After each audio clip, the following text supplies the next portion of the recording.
Tonight, a new study reveals Hispanics in Louisiana are the largest group in the U.S. with unmet mental health needs. Other minorities face similar issues, and some local experts are saying it all comes down to representation. Victor Georges spoke to two minority counselors about what can be done to help out.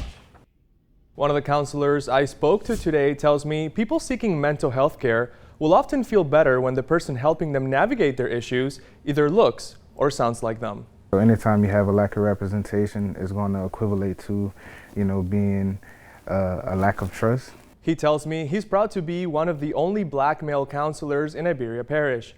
His practice, Believe Iberia, has been open for about a month, and he says the majority of his clients are black. The American Psychiatry Association says only 1 in 3 African Americans who need mental health care receives it. The quote are saying,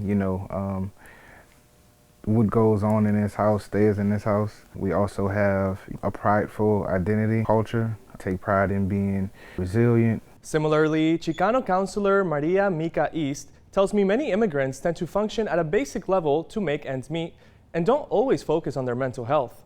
They operate in a survival mode, and when you're in your survival mode, it's normalized to feel anxious all the time, and so anxiety is very common. A study shows 17.4% of Hispanics in Louisiana report having unmet mental health needs, which is the highest in the nation. I believe that a lot of it is privacy and not wanting to be deemed as crazy. I often hear people keeping things to themselves and for fear of not really being deemed as, so to speak, loco, like crazy. Both counselors hoping to bridge the gap between people of color needing mental health care in Acadiana and getting those resources to them. I'm reporting in the studio, Victor Georges, KATC TV.